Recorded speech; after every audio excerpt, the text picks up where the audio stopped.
सास अम्मी हो सकती नहीं। है? मेरा बहुत बहुत ज्यादा I am against this notion. सास सास रहेगी और बहू भी बेटी नहीं हो सकती।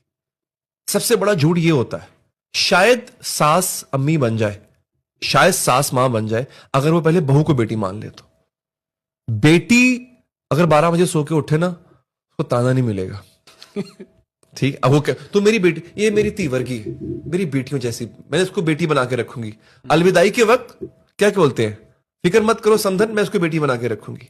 तुम्हारी बेटी तो रात को लेट भी सो जाती है, सुबह लेट उठती है, सुबह उठ के नाश्ता नहीं बनाती पूरे घर का, उसके ऊपर कोई जिम्मेदारी नहीं है। वो जब चाहे कह सकती है मम्मी मैं जा रही हूं फ्रेंड्स के साथ। तुम्हारी बहू ये कर सकती है? अगर वो नहीं कर सकती तो डोंट कॉल हर बेटी, वो तुम्हारी बहू है। और अगर वो तुम्हारी बहू है तो फिर तुम मां का दर्जा एक्सपेक्ट नहीं करो उससे, तो तुम्हें वो सास बन के तुम सास रहोगी फिर उसके लिए। प्रॉब्लम पता क्या आता है बहू और सास का? हम मर्दों का प्रॉब्लम ये है, हमें बहू में बीवी में मां चाहिए होती है।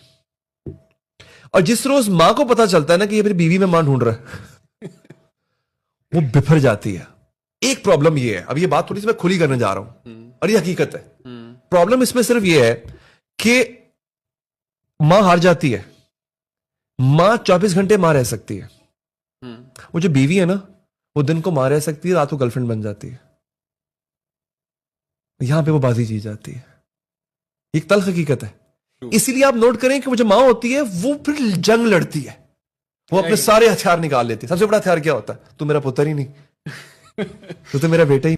अब प्रॉब्लम यह है, जब आप औलाद को इन्वेस्टमेंट समझोगे और फिर शादी होने के बाद आप ये एक्सेप्ट ही नहीं करोगे, आप ये कबूल ही नहीं करोगे, now he has to share his time, life, finance, attention with someone else, and a major part of all this will go to someone else.